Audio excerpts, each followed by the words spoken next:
வாழ்க வையகம், வாழ்க வையகம், வாழ்க வளமுடன்.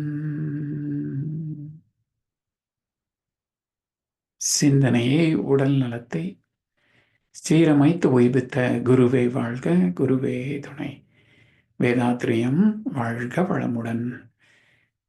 இன்று வரை உலகில் தோன்றிய அனைத்து சித்தர்களும் ஞானிகளும் மகான்களும் மற்றும் வேதாத்திரிய கோட்பாடுகளை அர்ப்பணிப்புணர்வோடு அகிலமெங்கும் உணர்வாக்கிக் கொண்டிருக்கும் ஞான ஆசிரியர்களின் மதிநுட்பமும் குருவர்களோடு சுகுமமாய் நம்மை சூழ்ந்திருந்து நாம் ஓய்வதற்கு துணை நிற்குமாக என்று சங்கல்பித்துக் கொண்டு இன்றைய தவ நிகழ்வை இறைவணக்கம் குரு வணக்கத்தோடு நாம் இனிதே துவங்குவோம். இறைவணக்கம் பாட அருள்நிதி சிவசங்கரி சிவபாலம் அவர்கள். வாழ்க வளமுடன். வாழ்க வளமுடன். இறைவணக்கம். எல்லாம் வல்ல தெய்வமது எங்கும் உள்ளது நீக்கமர சொல்லால் மட்டும் நம்பாதே சுயமாய் சிந்தி தெளிவாய் வல்லாய் உடலில் இயக்கமவன் வாழ்வில் உயிரில் அறிவுமவன் கல்லார் கற்றார் செயல் விளைவார் காணும் இன்ப துன்பமவன் அவனின் இயக்கம் அணுவாற்றல் அணு கூட்டு பக்குவம் நீ அவனில் தான் நீ உன்னிலவன் அவன் யார் நீ யார் பிரிவேது அவனை மறந்தால் நீ சிறியோர் அவனை அறிந்தால் நீ பெரியோன் அவனை ஒன்றாய் அறியுமிடம் அறிவு முழுமை அது முக்தி அறிவு முழுமை அது முக்தி. வாழ்க்கவன்.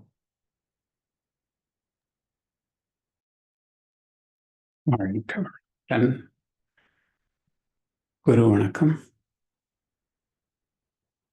உய்யும் வகை தேடி உள்ளம் உருகி நின்றேன் உயர் ஞான தீட்சையினால் உள்ளொடுங்கி மெய்யுணர்வு என்ற பெரும் பதம் அடைந்தேன் மேல் நிலையில் மனம் நிலைத்து நிற்க நிற்க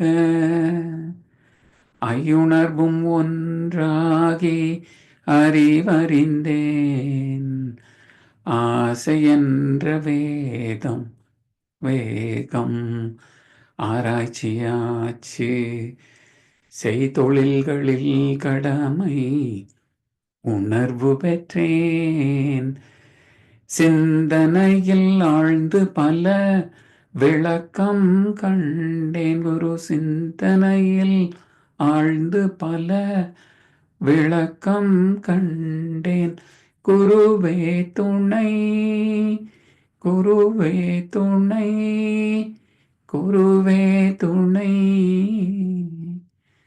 குருவே துணை. வாழ்க வையகம், வாழ்க வளமுடன்.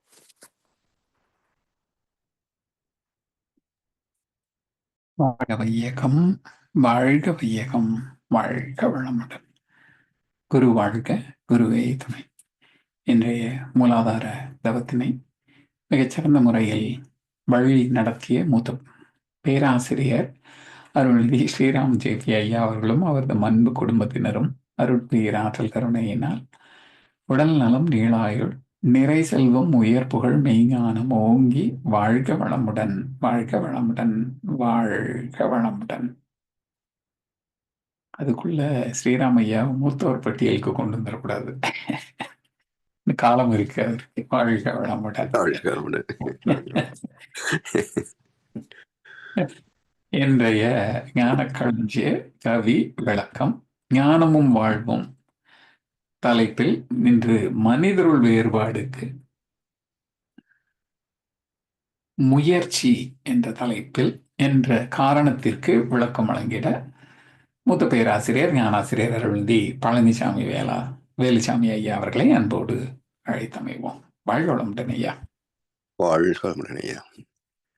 வாழ்க வையகம், வாழ்க வையகம், வாழ்க வளமுடன். குரு வாழ்க, குருவே துணை. சான்றோர் பெருமக்களே, மனிதருள் வேறுபாடு கவிக்கான விளக்கத்தில் 16 காரணங்களில் இன்றைக்கு 9வது காரணமாகிய முயற்சியை பற்றிய சில கருத்துக்களை பகிர்ந்து கொள்கின்றோம். உணர்ச்சி, தேவை, முயற்சி, செயல், விளைவு, அனுபவம், ஆராய்ச்சி, தெளிவு, முடிவு.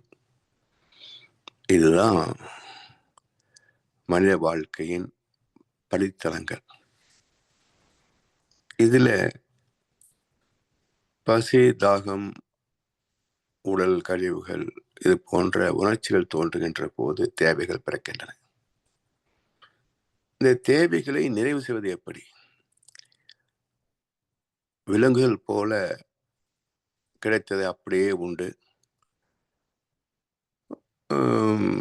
கிடைத்த இடத்திலே படுத்து உறங்கி பருவத்திலே வினைவரித்து செய்து ஒரு நாள் செத்து போவது போல மனித வாழ்க்கையும் சாத்தியமா என்றால் இயற்கையின் அமைப்பே மனிதனை சும்மா இருக்க விடாது.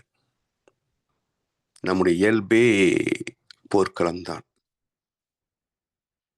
புதிய புதிய கண்டுபிடிப்புகள், அதில் கண்டெடுக்கின்ற குறைபாடுகள், அதை நீக்கின்ற மறுபடியும் கண்டெடுப்புகள், இப்படி தொடர்ந்து ஓடிக்கொண்டே தான் இருக்குமே தவிர இது போதும் என்று என்றைக்கும் உலகம் நின்று விடாது. அப்ப இந்த தேவைகளை நிறைவு செய்வதற்கான ஊக்கம், அதுதான் முயற்சி. தன் உணர்ச்சியின் வெளிப்பாடு தேவைகள், தேவை நிறைவு செய்யும் வகை முயற்சி. முயற்சியே செயல்பாட்டில் தொழில் என்றும் சேவை என்றும் பல துறைகளாக பேசப்படுகின்றன. இறைவனே அடிப்படையில் இயங்கிக் கொண்டேதான் இருக்கிறான்.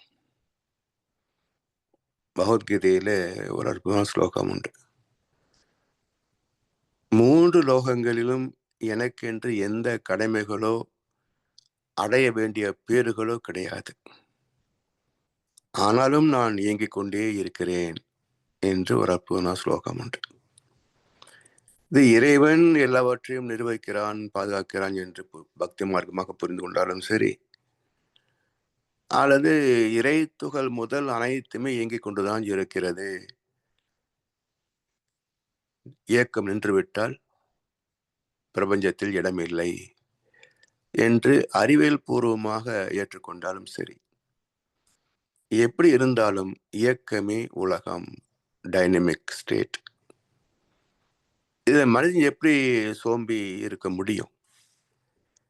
பூஜ்யத்துக்குள்ளே ஒரு ராஜ்யத்தை ஆண்டு கொண்டு புரியாமலே இருப்பான் ஒருவன். அவனை புரிந்து கொண்டால் அவன்தான் இறைவன். எல்லாவற்றையும் ஆண்டு கொண்டிருக்கின்றானே, அந்த தொழிலை செய்து கொண்டிருப்பது இறைநிலை. அதுல இயக்கத்தில் பிறந்தது விதி. இந்த விதியோடு இணைந்து செயல்படுகின்ற அறிவின் சிறப்பே முயற்சியும் ஊக்கமும். இதற்கு தடை என்ன? முயலாமை.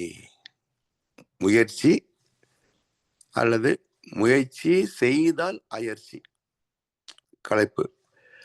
முயற்சியை செய்யவில்லை என்றால் முயலாமை. ஆமை புகுந்த வீடு உருப்படாதுன்னு சொல்லுவாங்க. இதுதான் அந்த ஆமை. இயலாமை, முயலாமை, பொறாமை இதெல்லாம் ஒரு மனிதனுக்குள் புகுந்தால் வாழ்க்கை நாசமாகிவிடும் என்பதைத்தான் ஆமை புகுந்த வீடு உருப்படாதுன்னு சொல்லுவாங்க. இது வேற மாதிரி மக்கள் நேரடி அர்த்தத்தை கொண்டார்கள். அப்படி ஆமை அப்படி ஒன்றும் என்ன பாவத்தையும் செய்யவே இல்லை. மனிதன் தான் பாவத்தை செய்திருக்கிறான். எனவே இந்த முயற்சிக்கு ஊக்கத்திற்கு தடையாக உள்ள சோம்பலை தவிர்த்து ஊக்கத்துடன் செயல்படுகின்ற போதும் நாம் எதிர்பார்த்த நன்மைகள் நிச்சயமாக வந்து சேரும் சொல்ல முடியாது. சில சமயங்களில் கெட்டதும் வந்து சேரும்.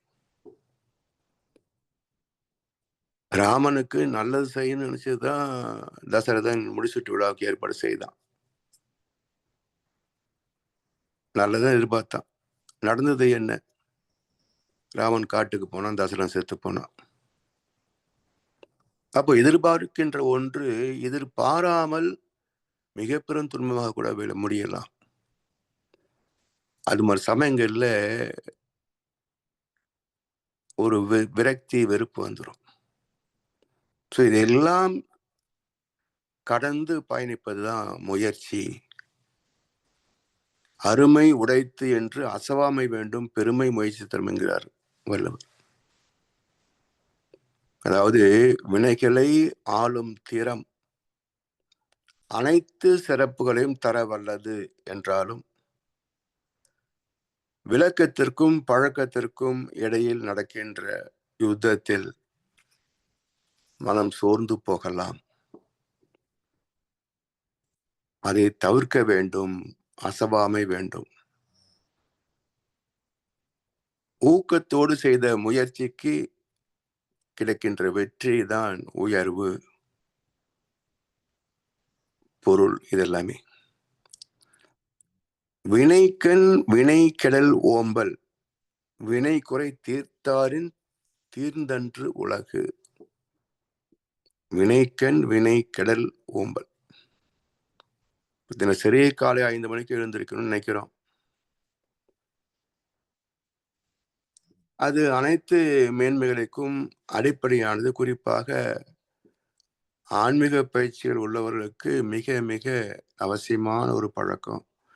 அதிகாலை 3 மணிக்கோ 4 மணிக்கோ குறைந்தபட்சம் 5 மணிக்குள் எழுந்து விட வேண்டும். எழுந்து பயிற்சிகளெல்லாம் செய்து முடிக்கணும்.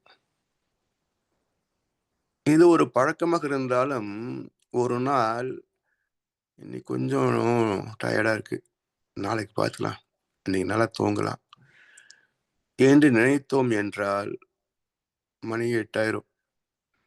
அடுத்த நாள் நம்ம கேட்காமலேயே மணி 8 மணிக்கு எந்திரிப்போம். இது ஒரு பழக்கமாக மாறி போகும். எனவே நற்பண்பை கெடுக்கின்ற முயலாமையை தவிர்த்து வினை கெடாது முயற்சியோடு ஓம்புதல் வேண்டும். இயக்கம் அனைத்திற்கும் அடிப்படையாக ஆதாரமாக தீர்வாக உள்ள செயல் விளைவு வினை விளைவு சட்டத்தை அறிந்து தெளிந்த நிறைவு, உடல் நிறைவு, மன நிறைவு, பொருள் நிறைவு, இறுதியாக ஆத்ம நிறைவு. இப்படி அனைத்து மேன்மைகளையும் தரவல்லது முயற்சி. தாளாண்மை என்னும் தகமைக்கண் தங்கிற்றே வேளாண்மை என்னும் செருக்கு. தாள் ஆண்மை, தாளாண்மை. ஆண்மை என்பது அறிவை குறிக்கும், ஆட்சியை, நிர்வாகத்தை, இறைவனை குறிக்கும். உலகை ஆள்கின்ற அறிவே ஆண்மை என்று பேசப்படும். அதாவது உலக வரலாறு என்பது அடிச்சுவடு என்று சொல்லப்படும் தாள். எனவே பேரறிவு நடத்துகின்ற இயக்க ஒழுங்கை புரிந்து கொண்ட தகை சான்ற மனிதனிடம் ஒன்றை 100ஆக பெருக்குகின்ற வேளாண்மை என்னும் செருக்கு நிலை பெறும். இந்த இடத்துல செருக்கு என்பது செல்வ செருக்குன்னு சொல்றோமே, அந்த ஈகோ அல்ல, திணிவு என்ன அர்த்தம். அதாவது ஸ்பெசிபிக் கிராவிட்டின்னு சொல்றோமே, அதிக அளவு அணுக்கள் ஒரு இடத்துல சேர்ந்து நிற்பது. அது செருக்கு என்றால் செறிந்து இருப்பது என்று ஒரு பொருள் உண்டு இல்லையா? திணிவாக இருப்பதுன்னு அர்த்தம்.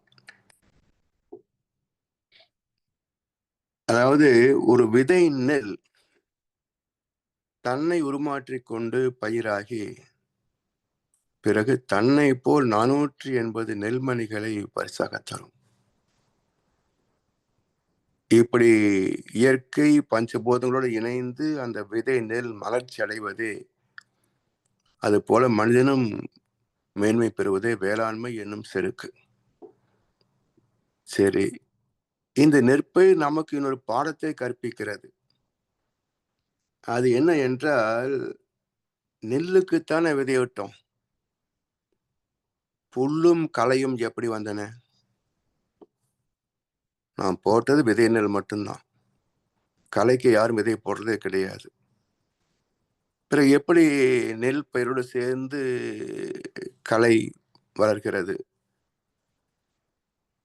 என்றால், இயற்கையின் அற்புத ரகசியம் ஒன்று இருக்குங்க.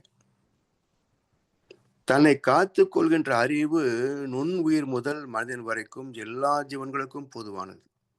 பாதுகாப்பு. வளர்கின்ற காலத்தில் தன்னை பூச்சிகள் தாக்கும் என்பது பயிருக்கு தெரியும். என் அனுபவம் இருக்குல்ல விதையில.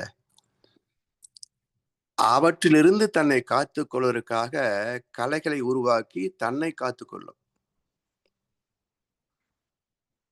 ஆனா என்ன நடக்குதுன்னு சொன்னா,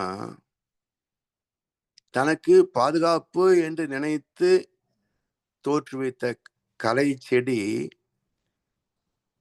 தனக்கு கிடைத்திருக்கின்ற வளம் அனைத்தையும் உறிஞ்சிக் கொண்டு தான் வெகுவாக வளர்ந்து நெற்பயிரை நெருக்கி போடும். இதுல இன்னொரு ரகசியம் பாருங்களேன். நமக்கு பாதுகாப்பு பராமரிப்பு எல்லாம் தரும் என்று நம்பி ஓட்டு போடுறோம், நெல்லுக்கு விதையிட்டது போல.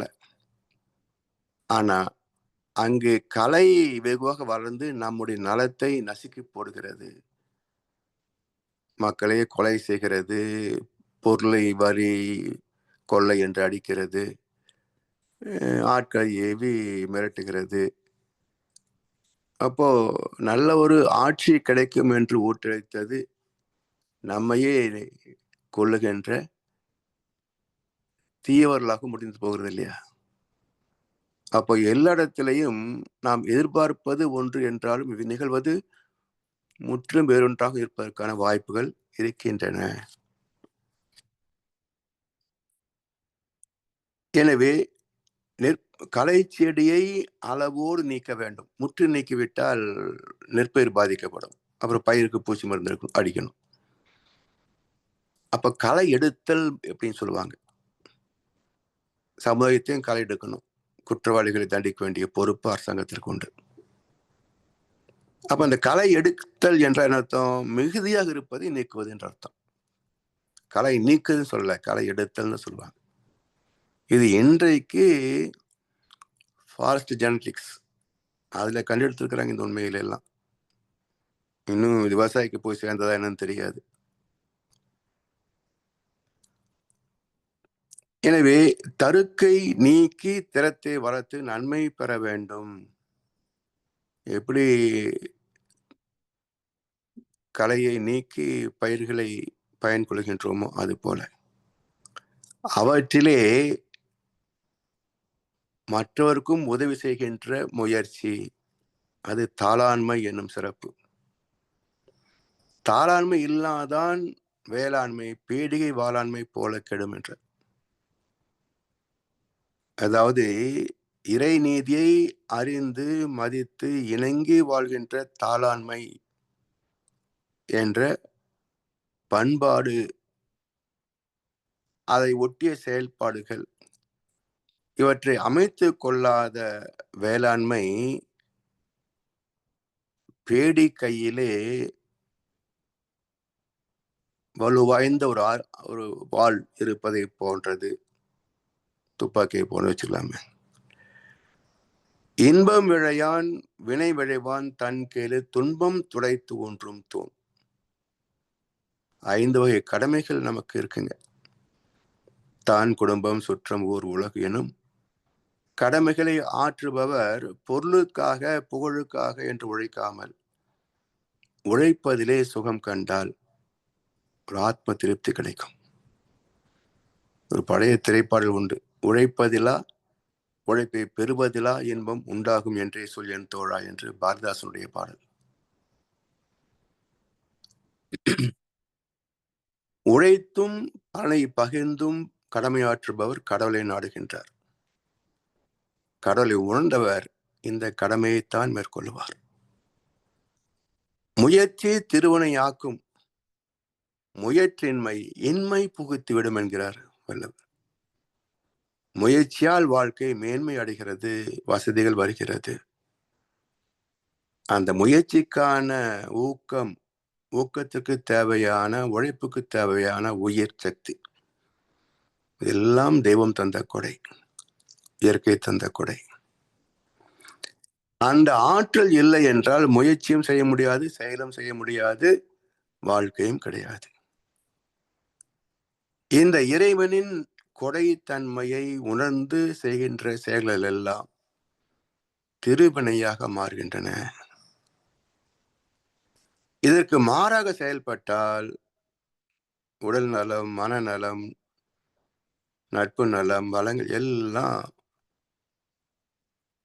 மாறுபட்டு வாழ்ந்ததற்கு அர்த்தமில்லாமல் செய்துவிடும். மடி உலால் மாமுகடி என்ப மடியிலான் தாழ் உலால் தாமரையினால் என்றார். சோம்பல் சுகமாக இருக்கிறது என்ற மாயையை உருவாக்கி முயற்சியால் பெறக்கூடிய நன்மைகளை மறைப்பது மனம், சோம்பேறித்தனம். சிறப்பற்ற சேற்றிலிருந்து சிறப்புமிக்க தாமரை மலர்கிறது போல நமக்குள் இருக்கின்ற ஆற்றல், சூழ்நிலை, தன்மை, தகுதி இவற்றின் குறைவால் நம்மால் என்ன செய்ய முடியும் என்று சோம்பி விடாமல் உள்ளதை வைத்துக் கொண்டு என்ன செய்ய முடியும் என்று பார்க்கணும். அதுதான் முயற்சி திருவினையாக்கும். பொறியின்மை யாருக்கும் பழியன்று, அறிவறிந்து ஆள்வினை இன்மை பழி என்றார். அதாவது பொறியின்மை யாருக்கும் பழி என்று, எனக்கு சான்ஸ் கிடைச்சிருந்தா என்ன சாதிச்சிருப்பேன் தெரியுமா அப்படின்றோம் இல்லையா? உடல் கருவிகளுக்கு துணை கருவிகள், உப கருவிகள் தான் நாம் கண்டெடுத்த அனைத்து இயந்திரங்களும் கருவிகளும். இவற்றை பயன்கொள்ளும் அறிவோ, சம்பாதிக்கும் வசதியோ, அதற்கு ஏற்ற சந்தர்ப்ப சூழ்நிலைகளோ அமையாமல் போகலாம். அது ஒரு குறை அல்ல. அறிவு ஆழ்கின்ற பக்குவத்தை பெறாததே குறை. அறிவின் பற்றாக்குறையே உண்மையான பற்றாக்குறை. நம்மால் என்ன செய்ய முடியும் என்று ஆராய்ந்து அதற்கு மேலாக சாதிப்பதற்கு முயற்சி வேண்டும். நமக்கு அமைஞ்சிருந்தா இவனை விட நிறைய சாதிச்சிருப்பேன் என்பதெல்லாம் சோம்பலுக்கு சோம்பேறிகள் பேசுகின்ற சால்ஜாப்பு வார்த்தைகள். தெய்வத்தான் ஆகாது எனினும் முயற்சி தன்மை வருத்த கூலியரும் என்றார் வள்ளுவர். இப்ப தெய்வத்தான் ஆகாதது உண்டா? அப்ப ஆகும் என்றால் என்ன பயன், ஆகாது என்றால் என்ன விளைவு என்று சிந்தித்தோம் என்றால், இந்த இடத்துல தெய்வத்தால் ஆகாது என்பது புண்ணிய பலன்களால் என்ற அர்த்தம். இந்த இடத்துல தெய்வம் என்பது புண்ணிய பலன்களை குறிக்கும். இப்ப புண்ணிய பலன்கள் நம்மை கைவிட்டு விட்டது, ஏன்னா அதுக்குரிய மெச்சூரிட்டி டைம் இல்லை. இப்போதைக்கு பாவம் தான் வாழ்க்கையில நிக்குது. இப்போ சோர்ந்து போனால் என்ன செய்ய முடியும்? அப்ப தெய்வத்தால் ஆகாது. புண்ணியங்கள் இப்போ முதிர்வுக்கு வரல, மெச்சூரிட்டி டைம் இன்னும் வரல. அது வரைக்கும் காத்திருக்க முடியுமா? சாப்பிடாம இருக்க முடியுமா? அப்போ விதியை நம்பி வீழ்ந்து கிடக்கும் வீணரெல்லாம் மாறணும். வேலை செய்தால் உயர்வோம் என்ற விவரம் மண்டையில் ஏறணும் என்றார் பட்டுக்கோட்டை கல்யாண சுந்தரம். அப்படி நமக்கு வாய்க்கவில்லையே என்று சோம்பி விடாமல் உழைத்தோம் என்றால் அந்த உழைப்புக்கு தக்க பயன் வந்துதானே தேரணும். ஏனென்றால் எப்படி வினைக்கு தகுந்த வாழ்க்கை என்பதும் விதியோ, அதே போல for every action there is an equal and opposite reaction. இதுவும் விதிதானே. செயலிலே விளைவாக தெய்வ ஒழுங்கு அமைப்பு. எனவே இந்த இடத்துல புண்ணிய பலன் நமக்கு கை கொடுக்கவில்லை, அதிகமான சிறப்பை தரவில்லை என்றாலும் இன்றைக்கு நாம் செய்கின்ற செயலுக்கு தக்க விளைவை மறுக்க முடியாது, தவிர்க்க முடியாது. அது வந்தே தீரும். சரி, இப்ப புண்ணிய பதிவு வருகிறது வச்சுக்கோங்க. அப்ப என்னாகும் என்றால், இப்போ உதாரணமா 2 பேர் ஒரே திறமை, தொழில் அறிவு எல்லாம் இருக்க வச்சுக்கோங்க. ஒரு நகரத்துல 2 பேர் கடை போடுறாங்க. 2 பேருக்கும் ஒரே அளவு வாடிக்கையாளர்கள் வருவார்களா? வியாபாரம் நடக்குமா? ஒரு கடைக்கு போற கூட்டம் இன்னொரு கடைக்கு போக மாட்டேன்ட்டான். 2 பேரும் ஒரே மாதிரி. இந்த பக்கம் சென்னை சில்க்ஸ், இந்த பக்கம் போத்தீஸ், ஒரே கடை ஒரே மாதிரி. ஆனா இந்த பக்கம் போற கூட்டம் அந்த பக்கம் போறதில்லைன்னு சொன்னா காரணம் என்ன என்றால், இவனுடைய புண்ணியம் ஈர்க்கிறது, அவனுக்கு புண்ணியம் இல்லாததால் ஈர்க்க முடியவில்லை. ஆனாலும் அவனுடைய நேர்மையை மதித்து வருகின்ற மக்கள் அங்கத்தான் போறாங்க. அப்போ தெய்வத்தால் ஆனது என்றால் உழைப்புக்கும் தகுதிக்கும் முதலீட்டுக்கும் அதிகமான பலன் வருகிறது. போனஸ், இன்கிரிமெண்ட், எக்ஸ்கிரேசியா எல்லாம் கிடைக்குது. ஆனா புண்ணியப்பது இல்லை, தெய்வத்தால் ஆகவில்லை என்றால் உழைத்த உழைப்புக்கு கூலி கிடைக்கிறது.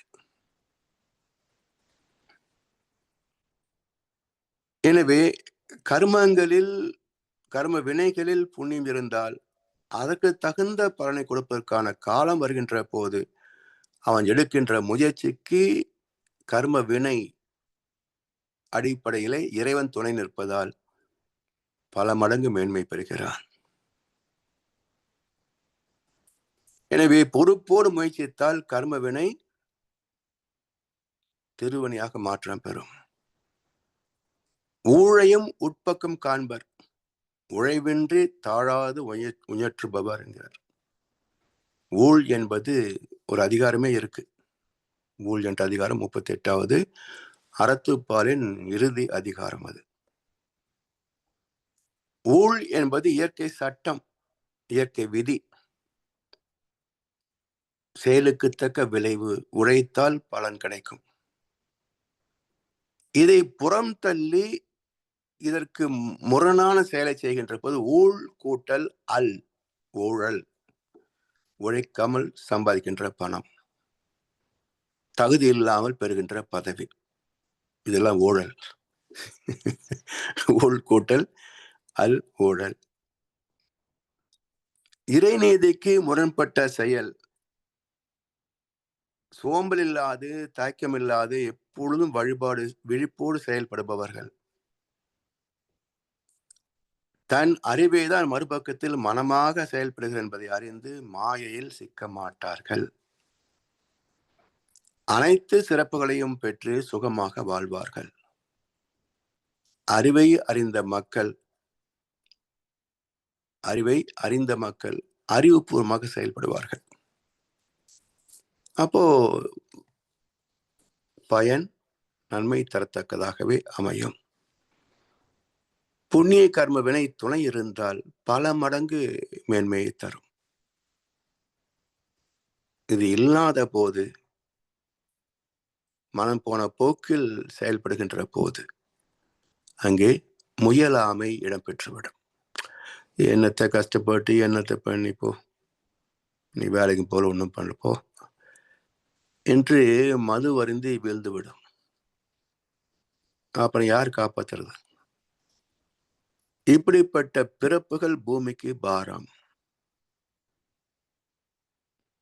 இப்படிப்பட்ட மக்களை ஊக்குவிக்கின்ற அரசாங்கம் சமூகத்திற்கே கேடு. இதை புரிந்து கொள்ளாத மக்கள் அழிந்து போவார்கள், வேறு வழி இல்லை. எனவே முயற்சி என்பது ஒவ்வொரு ஜீவனத்திலேயும் இருக்கிறது. விலங்குகள் கூட தனக்கு தேவையான உணவை தேடித்தான் பெறுகின்றன. பறவைகள் எல்லாம் இந்த நேரத்துக்கு கூட்டை விட்டு கிளம்பும், உணவை தேடித்தானே உழைக்கின்றன. அப்ப அந்த முயற்சி என்பது எல்லா ஜீவன்களிலேயும் உண்டு. அங்கே கொஞ்ச நேரம் இருந்துச்சு கழிச்சு போகலாம் போ, மத்தியானம் போனா போதும், நம்ம சாப்பிட்ற இந்த வயதுக்கு எவ்வளவு வேண்டி இருக்கு, நான் மத்தியானம் வரேன் போ என்று பறவைகள் சோம்பி விடுகின்றதா?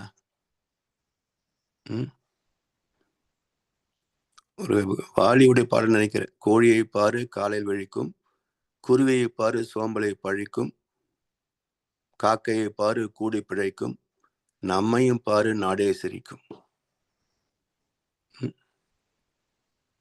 எனவே அறிவு இருந்தா மட்டும் போதாது, பயன் கொள்ள வேண்டும்.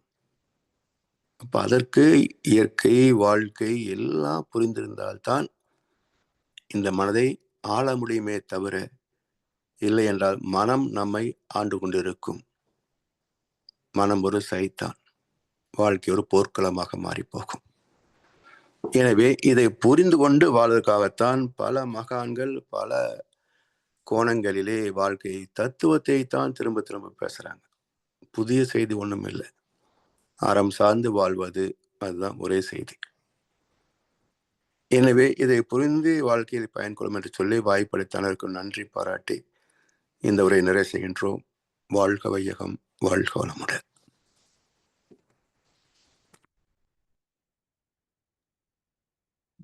வளமுடன் ஐயா. வாழ்க வளமுடன் ஐயா. தொடர்ந்து சிறப்பாக விளக்கம் வழங்கி வந்து கொண்டிருக்கும் மூத்த பேராசிரியர் ஞானாசிரியர் அருள்நிதி பழனிசாமி வேல்சாமி ஐயா அவர்களும் அவர்தம் அன்பு குடும்பத்தினரும் அருட்பெயர் ஆற்றல் கருணையினால் உடல் நலம், நீளாயுள், நிறை செல்வம், உயர் புகழ், மெய்ஞானம் ஓங்கி வாழ்க வளமுடன், வாழ்க வளமுடன், வாழ்க வளமுடன் பாடல்கள் பாடி நிறைவு செய்யும் தருணம் இது. வேதாத்திரிய பாடல் பாட அருள்நிதி சிவசங்கரி சிவபாலம் அவர்களும், பிரம்மஞான கவி பாட அருள்நிதி சிவசங்கரி சிவபாலம் அவர்களும், உலக நல வாழ்த்து பாட அருள்நிதி ஸ்ரீராம் ஜேபி ஐயா அவர்களும் வாழ்க வளமுடன். வாழ்க வளமுடன். வேதாத்திரிய பாடல். போரில்லா நல்லுலகம், ஒரு துறையில் சமநீதி, நேர்மையான நீதிமுறை, நில உலகு கோராட்சி, சீர் செய்த பண்பாடு, சிந்தனையோர் வழிவாழ்வு, சிறப்புணர்ந்த பெண்மதிப்பு, தெய்வ நீதி வழிவாழ்தல், தேர் திருவிழா தவிர்த்தல், சிறுவர்க்கே விளையாட்டு, செயல் விளைவு உணர்கல்வி, சீர்காந்த நிலை விளக்கம், பார் முழுவதும் உணவு நீர் பொதுவாக்கல், பல மதங்கள் பல கடவுள் பழக்கமொழித்து உண்மை ஒன்றை தேர்ந்தெடுதல். பிரம்மஞான கவி. இறைவெளியே தன்னிருக்க சூழ்ந்தழுத்தும் ஆற்றல், இதன் திணிவு மடிப்பு விழ சுழலும் நுண்விண்ணாம், நிறைவெளியில் விண் சுழல நெருக்குகின்ற உரசல், நிலைவெளியில் எழுப்புகின்ற நேரலைகள் காந்தமாம், மறைபொருளாம் காந்தம் தன் மாத்திரைகள் ஐவகை, மலைக்காதீர் விண்கூட்டம் மாபூதம் ஐந்துமாம், முறையால் அக்காந்த அலை மனமாம் உயிர் உடல்களில் மதி உயர்ந்த உண்மை பெற மாபிரம்ம ஞானமாம், மாபிரம்ம ஞானமாம். வாழ்க வளமுடன். வாழ்க வளமுடன். உலக நல வாழ். உலகமெல்லாம் பருவமழை ஒத்தபடி பெய்யட்டும், உழவரெல்லாம் தானியத்தை ஒப்புடனே பெருக்கட்டும், பல தொழில்கள் புரிகின்ற பாட்டாளி உயரட்டும், பகுத்துணர்வு தொகுத்துணர்வு பண்பாட்டை உயர்த்தட்டும், கலகங்கள் பூட்டி பகை கடந்து ஆட்சி நடக்கட்டும், கல்லாமை கடன் வறுமை களங்கங்கள் மறையட்டும். நலவாழ்வை அளிக்கும் ஞான ஒளி வீசட்டும். நம் கடமை அறவாழ்வன் நாட்டத்தே சிறக்கட்டும். நம் கடமை அறவாழ்வன் நாட்டத்தே சிறக்கட்டும்.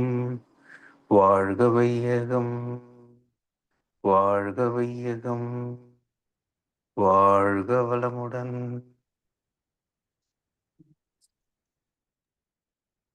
வளமுடன். இன்றைய தவத்திலே கலந்து கொண்ட அன்பர்கள், தவத்தை வழிநடத்தியோர், நற்சிந்தனைகள் வழங்கியோர், பாடல்கள் பாடியோர் அனைவரும் வாழ்க வளமுடன். அவரது அன்பு குடும்பம், அவரது உடல் நலம், மனவளம், பொருள் வளம், அருள் தொண்டு, ஆன்மீக தொண்டு வாழ்க வளமுடன், வாழ்க வளமுடன், வாழ்க வளமுடன்.